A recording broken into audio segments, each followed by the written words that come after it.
여러분 안녕하십니까? 행복하고 기쁜 안식일입니다. 이 시간에도 하나님의 은혜와 평강이 여기 계신 모든 성도님들에게 함께 되기를 바라겠습니다. 오늘은 일곱 집사라고 하는 제목으로 함께 말씀을 나누겠습니다. 우리 영적 친교 우리 10장 일곱 집사 부분인데요. 함께 다 같이 묵상해 오셨을 거라고 생각합니다. 이 말씀 속에서 함께 나눴던 은혜들을 나누는 시간 갖도록 하겠습니다. 우리 먼저 하나님의 말씀 사도행전 6장 1절에서 7절에 있는 말씀을 다 같이 한번 보도록 하겠습니다. 사도행전 6장 1절에서 7절에 있는 말씀입니다. 제가 1절을 읽고요, 우리 성도님들께서 짝수절을 읽어주시면 감사하겠습니다. 제가 1절 홀수절 먼저 읽겠습니다. 그때의 제자가 더 많아졌는데 헬라파 유대인들이 자기의 과부들이 그 매일 구제에 빠짐으로 히브리파 사람을 원망한대.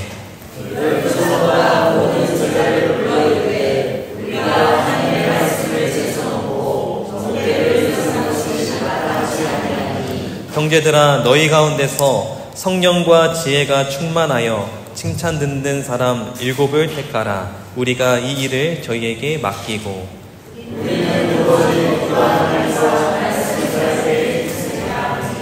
온 무리가 이 말을 기뻐하여 믿음과 성령이 충만한 사람 스데반과 또 빌립과 브로고로와 비가노로와 디몬과 바메나와 유대교에 입교한 안디옥 사람 니골레를 택하여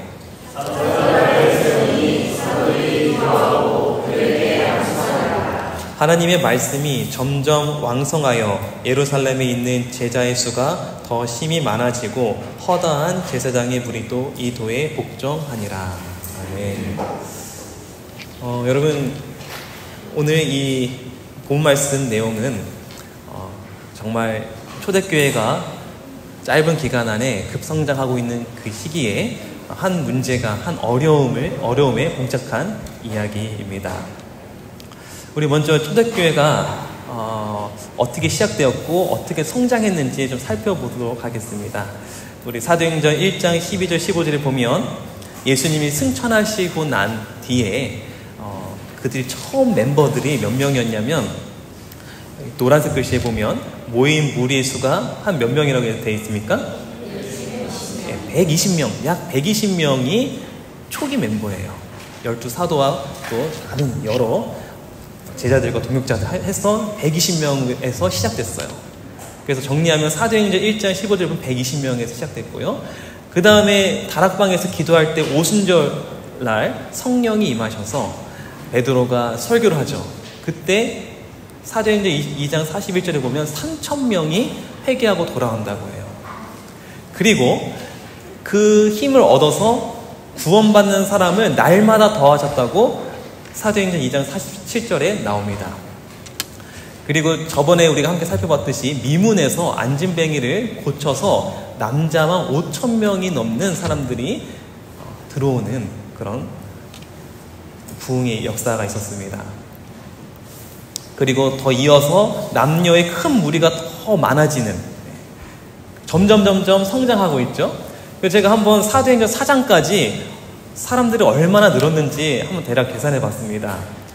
더하면 3,120명이고요. 그 다음에 정확한 숫자가 남자만 5,000명이라고 했으니까 여인까지 하면 몇 명입니까? 10,000명이라고 생각하면 되겠죠? 대략. 그래서 10,000명이라고 적어봤습니다. 그리고 사도행전 2장 47절에 날마다 더하셨다고 했죠? 날마다 매일매일 더하셨는데, 모르겠습니다. 몇 명인지 모르겠지만 그냥 대충 최소한 1,000명이지 않을까 해서 1,000명을 잡아봤습니다. 그리고 사도행전 4장에 남녀의 큰 무리다 해서 저는 한 5,000을 잡았거든요. 그렇게 해서 계산해 보니까 성인만 약 2만 명이 늘었더라고요. 성인만. 그 짧은 시간에. 그리고 거기에 아이까지 포함하면 몇 명 될까요? 옛날에는 아이가 최소 4명에서 6명을 낳았대요. 그러면은 최소 4명을 곱하면 제가 계산해 보니까 약 6만 명이 이 초대교회에 들어온 거예요. 6만 명은 어느 정도 숫자냐면 저희 그 지역 인구 중에 96위가 충청남도 태안군인데 몇 명입니까 지금? 인구수가? 6만 1170명이에요. 그리고 거의 그 짧은 시간 안에 태양군에 사는 모든 사람들을 하나님께서 인도한 거랑 마찬가지예요. 어마어마하죠? 그리고 우리 보은군과 청량군 합하면 보은군이 32,000명 되고요. 청량군이 31,000명 된대요. 이 두 지역을 다 전도한 거랑 마찬가지예요. 여러분 엄청나죠? 네, 엄청난 속도로 성장을 하게 되었습니다. 그것도 아주 짧고 단기간에 말이죠. 여러분 어떻게 이렇게 이 교회가 이렇게 성장할 수 있었을까요? 부흥의 비결이 뭘까요? 첫 번째 부흥의 비결은 사도행전 2장 4절에 이렇게 말합니다. 그들이 다 뭐에 충만했다고요? 성령에 충만했다. 각 개개인이 성령에 충만했다. 이것이 그 부흥의 첫 단계였어요. 여러분 성령이 충만했다는 뜻이 무엇이죠? 제가 질문하겠습니다. 내가 성령을 쓰는 것인가요? 성령이 나를 쓰는 것인가요? 내가 성령을 이용하는 건가요? 성령이 나를 통하여 역사하시는 건가요? 성령이 나를 쓰시는 거죠. 그러면 성령이 충만하다는 의미는 어떤 의미일까요? 사도행전 51장은 이렇게 기록되어 있습니다. 성령의 충만은 황홀경이 아니다. 그것은 하나님의 뜻에 대한 완전한 복종이요. 성령에 충만한 사람이 어떤 사람이라고요? 하나님의 뜻에 완전히 복종한 사람. 그래서 하나님의 입에서 나오는 모든 말씀으로 사는 것이요, 하나님의 아버지의 뜻을 행하는 것이요, 빛 가운데처럼 시련과 어둠 중에서도 하나님을 신뢰하는 것이요, 보는 대로 행하는 것이 아니라 믿음으로 행하는 것이요, 절대적인 확신을 가지고 하나님을 의지하고 그분의 사랑을 신뢰하는 것이다. 이 사람이 성령에 충만한 사람이라고 되어 있습니다. 다시 말해서 이 초대교회 모든 사람들이 하나님의 뜻에 완전히 복종, 하나님의 뜻에 완전히 순종하는 그런 개개인이었어요. 여러분 이런 개개인이 있다면 부흥하지 않을 수 없지 않겠습니까? 우리 원내대교회 모든 성도님, 저를 비롯해 모든 성도님들이 성령에 충만한 성도님 되시기를 간절히 바랍니다. 두 번째, 그들이 성령에 충만한 상태에서 사도행전 2장 42절에 보면 그들이 사도의 가르침을 받아 어떻게 했습니까? 서로 교제하며 떡을 떼며 기도하기를 전혀 힘썼다. 그들이 교제를 했어요. 서로 아주 내적인 친밀한 교제가 있었어요. 그것을 우리 영적 친교라고 부르죠. 함께 뜨겁게 기도하고 서로를 위해 기도하고 말씀을 나누고 또 비전을 나누고 그렇게 친밀한 내적 관계를 가지고 있었다는 것입니다. 그리고 세 번째, 믿는 사람이 다 함께 있어 모든 물건을 서로 통용하고 또 재산과 소유를 팔아 각 사람의 필요를 따라 나눠주고 그들만의 끈끈한 연합뿐만 아니라 바깥에까지 사랑의 나눔의 사역까지 나아간 것입니다. 그렇게 되었을 때 이 교회가 폭발적으로 부흥을 한 것을 보게 됩니다. 여러분 먼저 우리가 성령에 충만한 우리 각 개개인이 되기를 간절히 바라겠습니다. 그리고 우리 모두가 영적으로 내적으로 정말 친밀한 교제를 갖는 연합하는 우리 교회가 되기를 바랍니다. 그리고 더 나아가 우리가 밖에 사랑의 나눔의 사역이 일어나는 정말 이 사회의 피로를 채워줄 수 있는 사랑이 넉넉한 교회가 되기를 간절히 바랍니다. 그렇다면 분명히 우리 교회는 부흥할 것입니다. 근데 여러분 이렇게 이런 모든 조건을 갖춰서 아주 급속도로 부흥하고 있었던 이 초대교회에 지금 문제가 생겼어요. 우리 본 말씀에 히브리파 사람을 원망하는 그런 문제가 생겼습니다. 그 당시에 히브리파 유대인과 헬라파 유대인이 있었다고 합니다. 근데 이 둘 간에 불화가 생긴 것이죠. 여러분 히브리파 유대인은 어떤 사람이고 헬라파 유대인은 어떤 사람일까요? 여러분 우리 지금 이 대한민국에 살지 않고 저 해외에 나가서 사는 우리 재외동포 있잖아요. 이게 지금 현재 재외동포 분포 현황인데 가장 많이 지금 거주하는 나라가 미국이라고 해요. 미국에 굉장히 많이 살고 있는데요. 여러분 헬라파 유대인들은 해외에 나가서 이런 해외 동포 같은 그런 사람이에요. 그래서 전문적 용어로 디아스포라라고 하는데요. 이 사람들은 이방 나라에서 해외에서 거주를 하고 사는 것이죠. 그래서 특징을 보면 히브리파와 헬라파 특징을 보면 히브리파 유대인은 팔레스타인 그들의 나라에서 쭉 자라왔던 사람이에요. 그리고 그들의 모국어인 히브리어 또 아람어를 사용하는 사람들이고요. 문화는 당연히 유대의 전통 그런 문화를 가진 사람이에요. 하지만 헬라파 유대인들은 이제 해외로 다른 곳으로 거주하는 거죠. 이집트, 시리아, 로마 다양한 해외에서 거주를 하는 사람들이에요. 그래서 언어는 오히려 모국어보다는 헬라어가 더 자연스럽고 그리고 문화는 헬레니즘 이런 영향을 받는 그 문화 속에서 살았던 사람들입니다.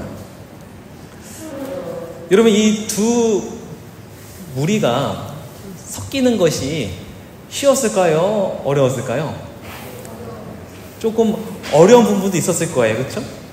그런데 지금 오늘 이 본 말씀에 이 불만이 문제가 생겼는데 여러분 생각할 때 이 문제가 이렇게 서로 다르기 때문에 불만이 생기고 싸움이 생기고 다툼이 생긴 걸까요? 이건 어떻게 생각하십니까? 이런 다름 때문에. 여러분 이 헬라파 유대인들이 언제 들어오게 됐냐면 오순절 있은 후에 베드로가 설교를 하잖아요. 그때 많이 그 예루살렘으로 몰려왔던 이 디아스포라 헬라파 유대인들이 많이 있었어요. 그래서 사도행전 2장 4절 13절 보면 저희가 다 성령의 충만함을 받고 성령의 말하게 하심을 따라 다른 방언으로 말하기를 시작하니 그때에 경건한 유대인이 천하 각국으로부터 와서 예루살렘에 우거하더니 하면서 여기에 다양한 그 헬라파 유대인들이 거주했던 지명들이 나오면서 그들이 회심하고 돌아옵니다. 이때 많이 유입됐던 것 같아요. 그런데 재밌는 것은 이 헬라파 유대인과 히브리파 유대인들이 아주 잘 융화가 됐다는 거예요. 그래서 이어서 이렇게 말합니다. 날마다 어떻게 했다고요? 마음을 같이 했다고 해요. 그래서 서로 떡을 떼고 기쁜 마음으로 함께 음식을 먹고 하나님을 찬양하고 찬미하고 찬송했다고 해요. 그러니까 여러분 이들의 다름의 그 벽은 이미 깨졌어요. 그들은 이미 하나로 연합이 되어 있어요. 마음으로 하나가 연합이 되어 있었어요. 그런데 갑자기 이렇게 하나였던 이 두 파가 왜 갑자기 이런 불만과 분열이 생겼을까요? 왜 그랬을까요? 그 이유를 오늘 이렇게 말합니다. 히브리파를 원망한 이유가 이 빨간색 글씨에 뭐라고 되어 있습니까?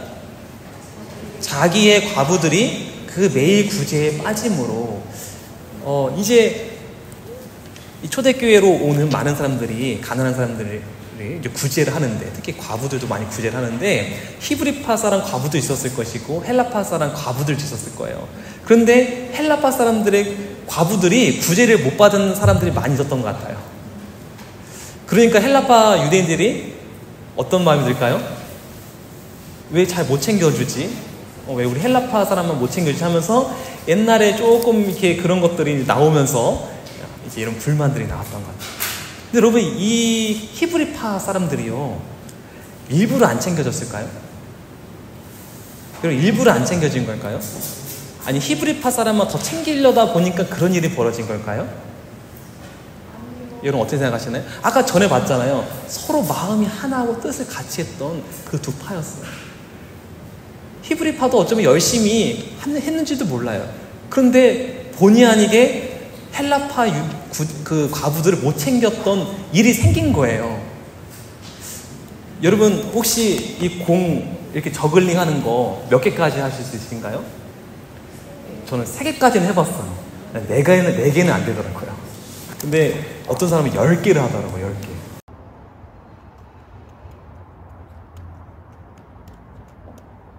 참 대단해요. 근데 이 사람한테 15개의 공을 던져주면 어떻게 될까요? 할 수 있을까요? 좀 어렵겠죠. 몇 개 놓치겠죠. 하더라도 몇 개 놓칠 거예요. 만약 30개 준다면요. 어떨까요? 그럼 100개 준다면요. 다 놓쳐요. 아무리 능숙하고 훌륭한 사람도요. 100개 주면 못합니다. 여러분 이들이 왜 놓쳤을까요? 왜 이들이 헬라파 과부들을 놓쳤을까요? 그 이유를 본 말씀에 이렇게 설명하고 있어요. 노란색 글씨에 뭐라고 써 있습니까? 그때의 제자가 더 많아졌대요. 지금도 많은데 정말 많은, 정말 셀 수 없는 무리들이 몰려오는데 여러분 지금 감당할 수 없는 거예요. 본의 아니게 신경을 못 쓰고 놓치게 되는 겁니다. 그래서 사도가 이 문제를 파악을 했어요. 지금 뭐가 부족한 거예요? 뭐가 부족한 거예요? 이 다름 때문에 나온 것이 아니에요. 뭐가 문제인 거죠? 지금 뭐가 필요하죠?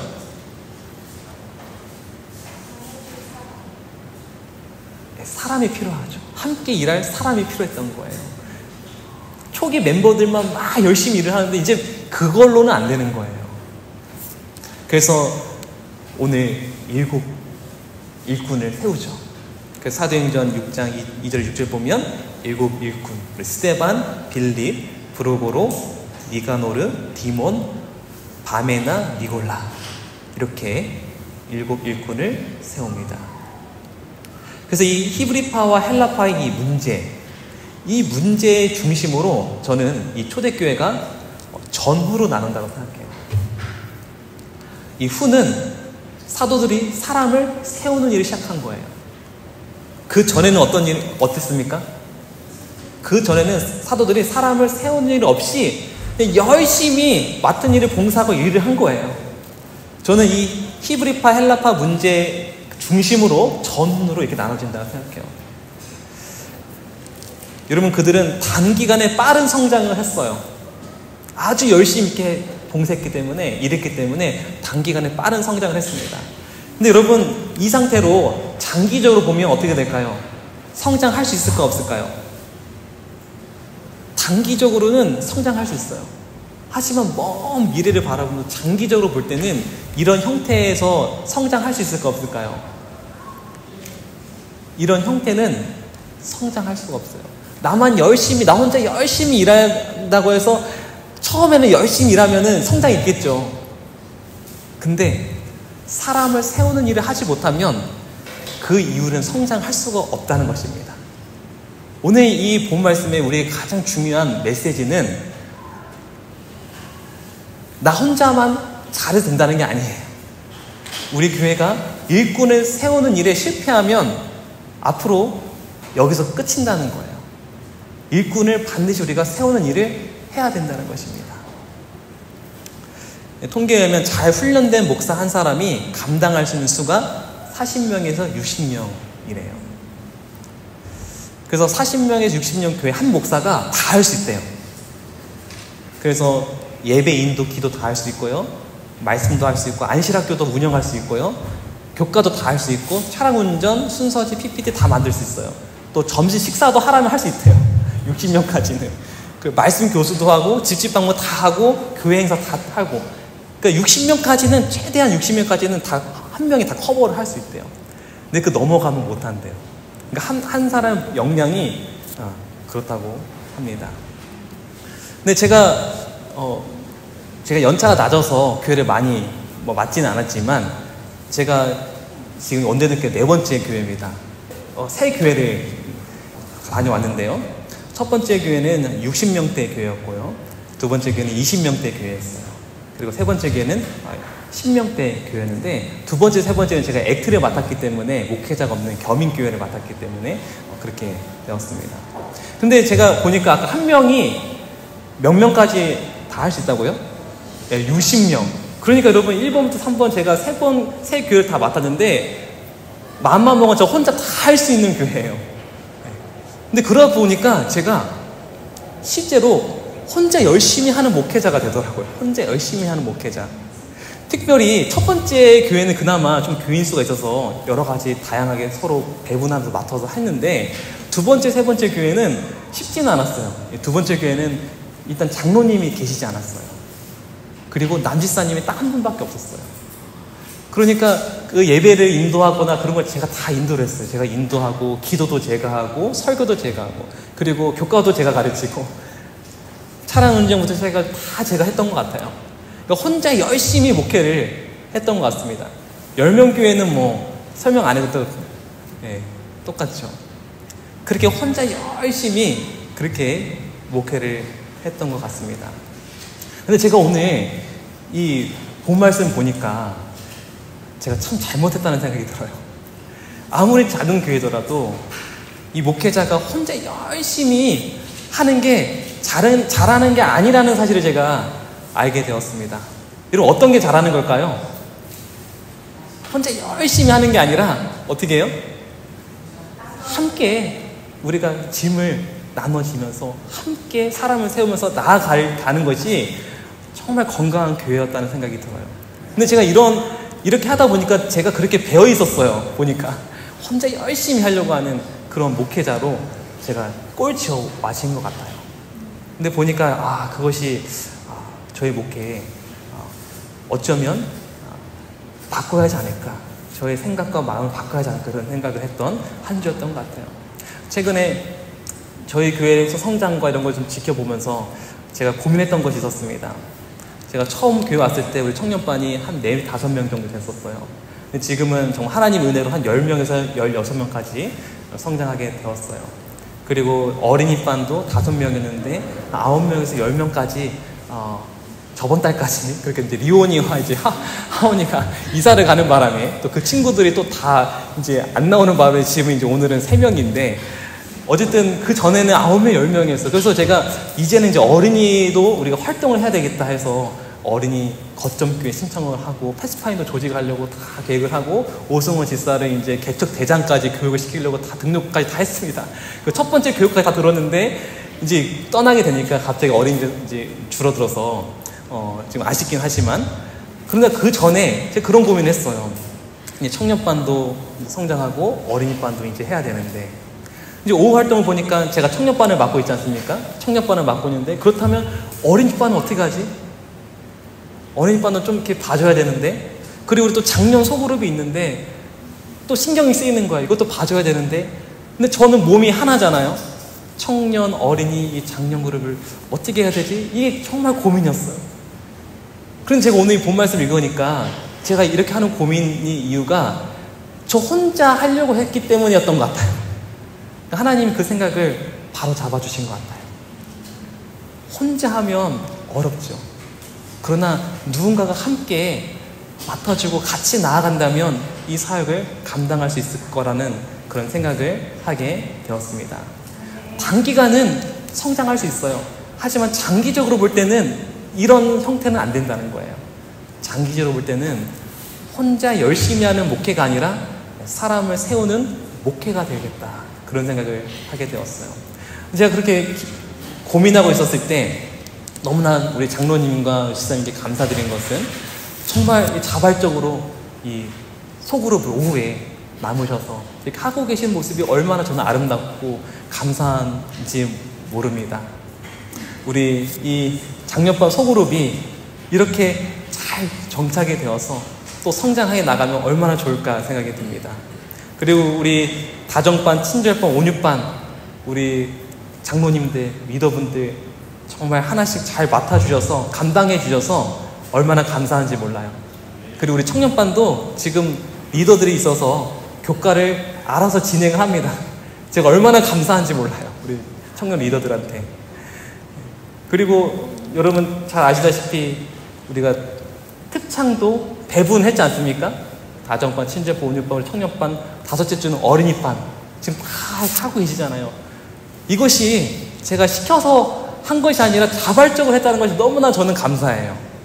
정말 스스로 이 일을 찾으시고 일을 해 나가시는, 그걸 감당하시는 우리 성도님들이 계셔서 저는 너무나 감사드립니다.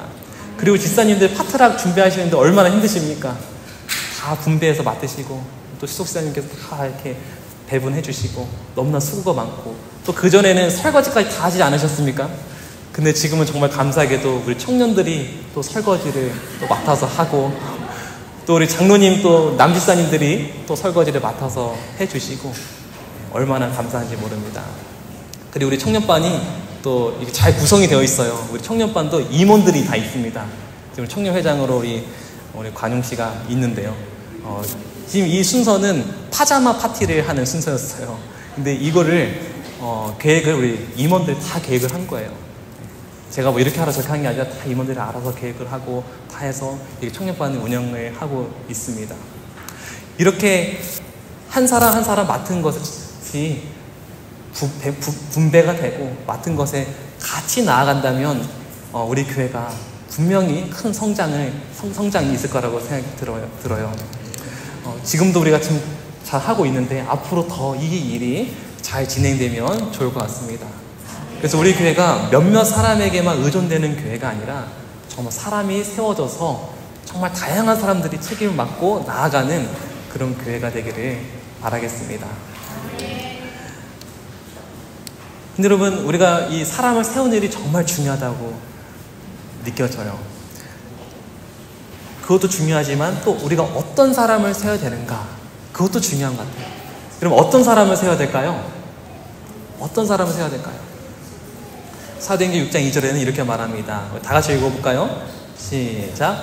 형제들아, 너희 가운데서 성령과 지혜가 충만하여 칭찬 듣는 사람 7을 택하라. 어떤 사람을 세우라고 했습니까?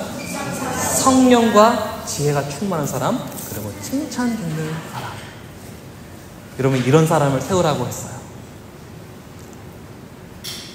근데 우리는 때로, 저도 마찬가지고 상황에 따라서 이제 연륜이 됐기 때문에 세우거나 어떤 상황 때문에 사람이 너무 없기 때문에 세우거나 우리가 그럴 때가 있죠. 그러나 성경은 분명히 말하기를 우리가 어떤 사람을 세우라고요? 성령과 지혜가 충만하여 칭찬 듣는 사람을 세우라. 그러면 이런 사람을 세우면 그 교회는 큰 복을 받게 돼요. 그리고 그 교회는 성장하게 할 수밖에 없다는 것이죠. 특별히 저는 이번 이 지혜로운 사람은 어떤 사람일까요? 어떤 사람이 지혜로운 사람일까요? 어떤 사람이 지혜로운 사람일까요? 지식만 잘 갖추고 똑똑하고 아는 사람, 많이 아는 사람, 유능한 사람이 지혜로운 사람일까요? 재능이 많은 사람이 지혜로운 사람일까요? 우리가 사람을 세울 때, 이 사람이 이런 재능이 많기 때문에 세울 때가 있죠. 근데 여러분, 지혜로운 사람은 그런 똑똑하고 아는 것이 많고 유능하고 재능이 많은 거를 넘어가요. 거기서 그치지 않아요. 지혜로운 사람은 어떤 사람이냐? 여러분, 이런 사자성어 들어보셨나요? 회사후소. 이 무슨 뜻이죠? 회는 그림회예요. 그리고 사는 일사고요. 후는 뒤후, 소는 흰 색깔, 힐소예요, 힐소. 이 의미는 그림을 그릴 때 먼저 뭘 준비해야 돼요? 그림을 그리기 전에 뭘 준비해야 돼요? 흰색, 흰색 종이를 준비를 해야 된다는 거죠.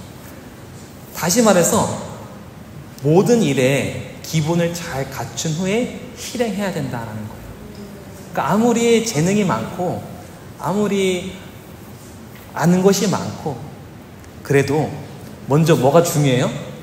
기본이 잘 갖춰져야 되는 거예요. 그래서 그림을 그릴 때 기본이 바탕이 잘 갖춰져야 되는 거죠. 그래서 지혜가 충만한 사람은 저는 이렇게 생각을 하게 됐습니다. 기본 바탕이 준비된 사람이에요. 기본 바탕이 준비된 사람. 이 기본 바탕이 준비된 상태에서 그런 유능함과 그 재능은 어떻게 될까요? 빛을 발하게 되어 있습니다. 빛을 발하게 되어 있습니다. 그러나 이런 바탕이 안 된 상태에서 유능함은 때로는 교회에 어려움을 줄 수가 있어요. 여러분, 이런 기본 바탕이 잘 준비된, 그래서 성령의 능력으로 함께 충만한, 그리고 많은 사람들에게 칭찬을 받는 이런 사람을 세우라고 성경은 말하고 있습니다. 여러분, 우리 교회가 이런 한 분 한 분으로 세워지기를 간절히 바랍니다. 성령에 충만하고 정말 지혜롭고 칭찬 듣는 그런 사람, 그런 사람이 이 7 사람이었다고 말을 합니다. 근데 여러분, 7사람들인데, 이 이름에, 또 한 가지, 우리가 이름을 통해서 우리가 또 한 가지 알 수 있는 사실이 있는데요. 먼저 제가 4가지 이름을 좀 적어봤습니다. 다나카 하루토, 이거는 어느 식 이름이죠? 어떻게 하셨습니까? 김말자는 어느 식 이름이죠? 한국식이고, 왕웨이 중국식, 제임스 미국식. 너무 잘하시네요. 자, 그러면 여러분 자, 여러분, 스데반 어느 식 이름일까요? 네, 빌립 어느 식 이름일까요? 여러분 아시나요? 우리는 잘 모르죠. 근데 그 당시 사람 다 알아요. 딱 보면 딱 알아요. 스데반 어느 식 이름인지 아십니까? 헬라식이에요. 헬라식. 빌립 누구 어느 식 이름일까요? 헬라식이에요. 니가노르 어느 식 이름일까요? 이 사람도 헬라식이에요. 디몬 이 사람도 헬라식이고요. 바메나 이 사람도 헬라식이고요. 마지막 니골라는요, 이 사람도 헬라식이에요. 여러분, 그러면 이 헬라식 이름을 다 한 사람이면 이 사람은 어느 파일까요? 어느 파일 가능성이 클까요? 성경 주석을 다 보니까, 우리 제리름 주석도 포함해서 보니까 이 7 집사가 헬라파 유대인일 가능성이 크다고 말하고 있어요. 여러분, 너무나 신기하지 않습니까? 우리가 사람을 세울 때 유대파가 있고 헬라파가 있으면 어떻게 뽑아야 돼요? 상식적으로 반반, 그쵸? 한 3명 정도는 뭐 유대파, 히브리파, 4명 정도는 뭐 헬라파, 이렇게 뽑을 수 있잖아요. 그래야 말이 없고 이렇게 하잖아요. 그런데 여기는 다 누굴 뽑았습니까? 헬라파를 뽑았어요. 왜 그랬을까요? 왜 그랬을까요? 지금 문제가 뭡니까? 헬라파 과부들이 지금 구제를 못 받았다는 거예요. 그러면 지금 정말 필요한 지도자가 누구예요? 그걸 잘 파악할 수 있는 사람이 누구예요? 바로 헬라파 아니겠습니까? 정말 필요한 사람을 딱 배치한 거예요. 그냥 다른 거 아니고 정말 필요한 사람을 인사를 배치를 한 거예요. 여러분, 저는 이 초대교회 이 정신이 너무나 저는 아름다워 보였어요. 우리가 사람을 세울 때 따지잖아요.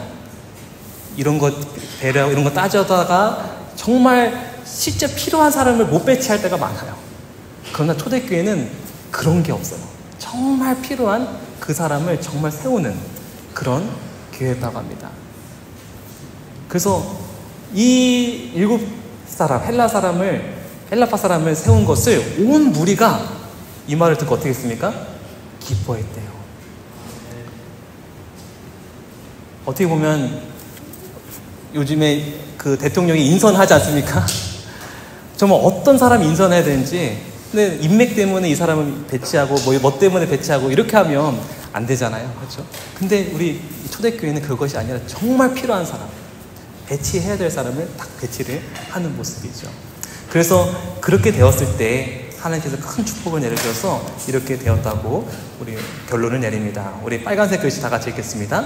시작. 하나님의 말씀이 점점 왕성하여 예루살렘에 있는 제자의 수가 더 심히 많아지고 허다한 제사장의 물도 이 도에 복종하리라. 네, 정말 이 교회가 더 한 단계 나아가는 그런 역사가 있었습니다. 우리 교회도 정말 그런 사람들을 세우는 일을 시작해서 우리 교회가 더 한 걸음 더 앞으로 나아가고 더 성장하는 원내동교회 되기를 바라면서 오늘 말씀 마치도록 하겠습니다.